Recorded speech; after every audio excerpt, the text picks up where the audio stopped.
How about now? Is there sound? Interesting. Let's see here. Is there sound now? Okay. So we at the Puppet Library, and basically this is where I do some of my portrait shoots at, because look at this view right here. Perfect. But I wanted to update you guys what happened here on Instagram. So I did a YouTube video yesterday. That was like a 3-hour live stream, by the way. That was the longest live stream I have done so far on YouTube. But yesterday, I wanted to give you guys an update about the Coach USA bus that made me miss my flight, which made me lose a $400 ticket, basically. And right now, I'm trying to recover from that because as a travel photographer, I'm on a budget, right? I can't spend unnecessary money on something that, or another ticket. I don't have the luxury anymore to actually spend money like I used to. So I got to make things work for me. And as a digital nomad, I got to just do the responsible thing. And the responsible thing is to make sure that I'm able to survive. And a lot of you out there are trying to survive as well. It's really difficult to try to survive. In today's world, we got nothing but hatred. You got nothing but people trying to, discredit you or try to ruin your business, which is defamation, and by that term. But yeah. But right now, I'm trying to work out some stuff because I might have to cancel a client because I was supposed to be in Vancouver and I was supposed to do this cultural event on Saturday. And I told the client that by Thursday I'll let her know if I'm going to be making it on time. But unfortunately, I don't think I am going to because it doesn't look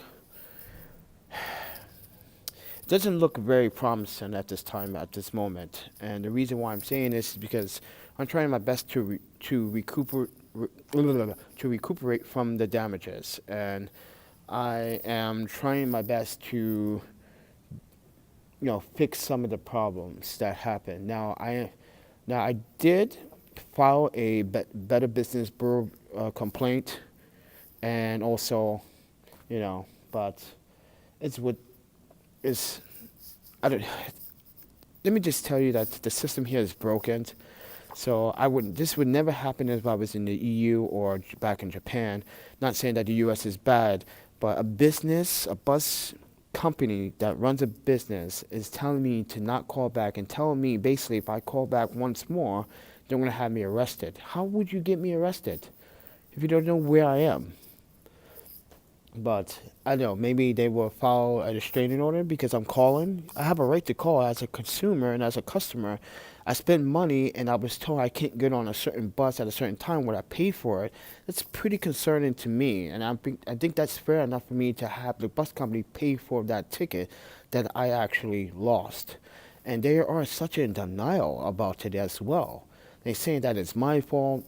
How is it my fault when I'm there at 3:27 a.m. before the bus leaves? A half hour, mind you, 33 minutes actually, 33 minutes before the bus leaves.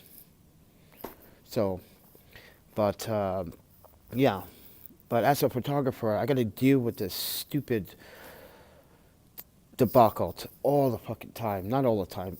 Some days are good and some days are bad.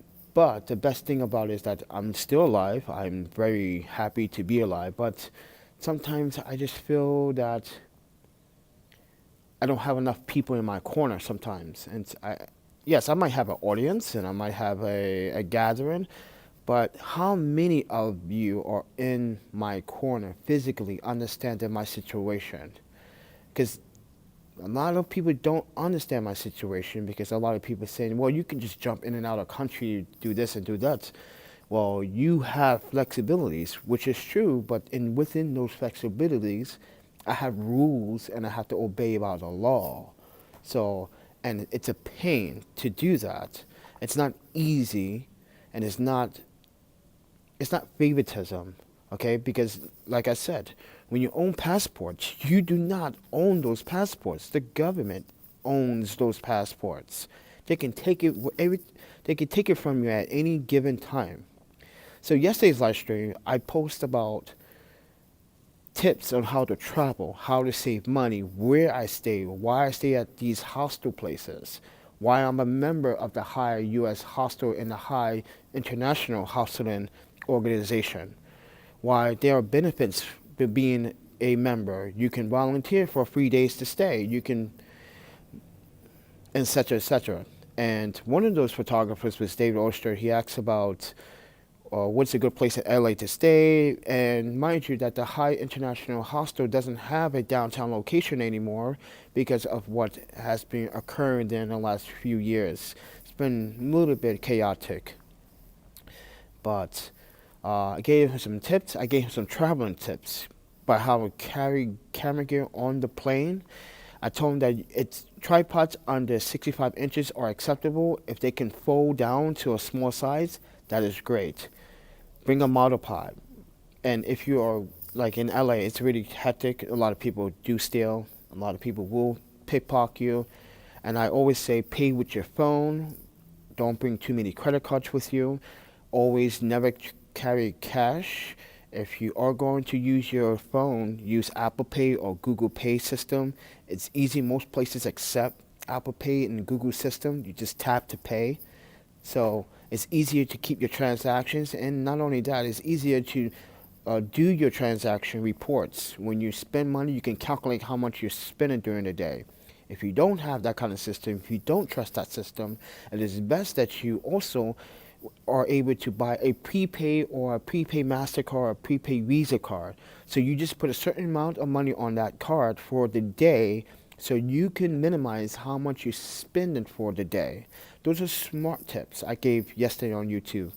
It was a 3-hour live stream, so and it was more towards those that are looking to travel and looking to travel for business or want to travel or want to be a digital nomad. And for us digital nomads, there's hundreds and thousands of us out there. We travel to make a living. And sometimes we have to spend, what, $10 a day to eat. Sometimes $5 to eat. Sometimes if we get lucky and we get a good client, we don't go rampant and say, yeah, I made a lot of money. No, we have to invest that money into something better, like new plans, travel plans, whether it's the next trip, who's the next client in this city, who's, you could be doing marketing, you could be doing advertising productions, you could be doing film projects, you can be a photographer. And we like to call us photographers travel photographers. And why I took up that category and why did I take that career path? Because it gives me the chance to see the world for what it is. Most people don't even have the flexibility, or most people don't understand because they're such dormanted in their own city. They forget that the outside world is a beautiful place, but they also, you have people that misrepresent what is it like to be a travel photographer. They always have to add their 2 cents about, well, my experience traveling in what state or what country, what experience are you providing? And if you haven't traveled outside your state or outside your country, you're not actually providing any experience. You may add a little bit of experience, but once you step outside, say you live in the state of Wisconsin, right? What experience are you actually going to be providing? Say you went out to Minnesota. That's not experience because Minnesota is right next door. What experience have you experienced? You can't. This is what I'm better suited to give that experience to someone. I'm better suited to actually provide that information to someone. But then again, it could be very troublesome, and a lot of people don't quite understand that when you're out here and you're traveling on trying to make a living, you got expenses. And I took a gamble, and the gamble was I had to pay for my website. I got to pay for the annual monthly fees. I pay bi-monthly because I'm trying to decide if I want to transfer back to Squarespace or not, because I'm building my website on my own. and I still have to pay for my, every year I pay for my domain, which is only $12 with Google. So yeah, but the website is $15 a month that I have to pay for, so that's coming out my pocket every month. Then I got a cell phone bill to pay for, just in case clients have to call, or someone calls me, or someone from the UW, or a student calls. That's also consultant, and I also consult with students, but it's also not lucrative because it's not a daily thing. It's when a student needs me for the services or some advice, or they send a donation to the PayPal donation link or whatever. So in my line of work, it is just like any other line of work. It is tasking with a lot of ups and downs. It's very tasking. Now, everybody wants to become rich, but what are you going to do when you become rich? Are you going to be greedy, or are you going to pay it forward? That's the question. Are you going to actually pay it forward? Because if you're not going to pay it forward, then what's the point becoming rich? Are you going to become a snob? Are you going to become so stubborn that you forget that where you actually came from? You came from where everyone else, including myself, came from the bottom, and we came up. I think you guys should represent that morality of life experiences. Is that if you want to get people on your side, you want to get people to share your experience, you want people to, if you want people to understand how to help them, if you want to help other people, they're not going to do exactly the same thing you're going to do. You're going to give them some influence, some encouragement to tell them, don't give up. I'm not giving up, even though all the crazy stuff has been happening here. I just feel like I need to address that I've been on a streak of bad luck lately. Like yesterday's live stream, when I reached over to reach to the light, my shirt ripped underneath. And so I sewed it back up last night. So yeah, my shirt ripped underneath because I stretch. I just see bad luck. But that didn't stop me from doing the live stream. I just sew it back up. So the moral of that part is that at least I continue on doing what I have to do without anything trying to stop me in my way. Yes, there are going to be certain things that's going to stop you from doing what you're going to do, but that doesn't mean that you should stop. You should just deviate from the situation or try to take another route from that situation. Try to see if there's another way out, because there's always another way out from something. Okay, there's always is. So you got to be extremely careful what you do. So for me, I'm just trying to get resources together. When I mean by resources, I'm trying to contact my allies in Vancouver. Now, they have been sending me money since yesterday. I got $66. I got $317 to go to buy a new ticket. Now, how much money do I make on YouTube? And I'm going to tell you right now, YouTube's been not unfair to me lately for the last like year and a half. Since the new changes, 2018 changes, it's been unfair. I'm seeing less views. I'm seeing less interaction on my channel from before. I'm just like, wow, YouTube, you really done a number on me. So I just got paid $112 in the last 4 months of all the work I've been doing. Yeah, you guys will probably say, what? 4 months of all the content you've been pushing out? Yeah, $112 for all that. That's not worth it. So it makes me want to think, should I quit the platform or should I not quit the platform? And my answer is, I'm not going to quit the platform. What I am going to do is keep pushing much harder and keep doing it much harder and doing it better this time. But when you're out here and you're doing the content out here, and most people don't understand, when you're doing content or live streams or live streams, so what I do, you do it in public places, it is extremely hard to do it. Extremely. Setting up the gear, setting up the room, setting up all the background to make it look more separated. You got to set up the tripod, the camera, the lighting, and you got to break it all down, put it back in the pedal cases, in the camera bags. It is mind-blowing, a hard job, and it is tiring sometimes. So someone asked me yesterday, haven't seen you do a live stream. I've seen me doing live stream through your phone. Did you just quit doing the setup? No, after the whole debaclement with me not making it on time for my flight, I got this little kind of depression because I really wanted to leave here and really wanted to get to Vancouver for a number of reasons. I'm not just going there for work. I'm going to see someone and a family member, Chie. So, and she's kind of disappointed because I was supposed to be there by now. I'm supposed to have been there a long time. I was supposed to be there by that Saturday, but didn't make it. She understands the situation, but I'm also going to visit a girl that I was dating. She's Korean, and she lives there too, and wanted to hang out. But now I'm more focused on trying to get out of here than trying to hang out, because I know when I get to Vancouver, whenever I get to Vancouver, I don't think I want to hang out. I think I kind of want to work and try to make money first before I do any hanging out. Even though it's like,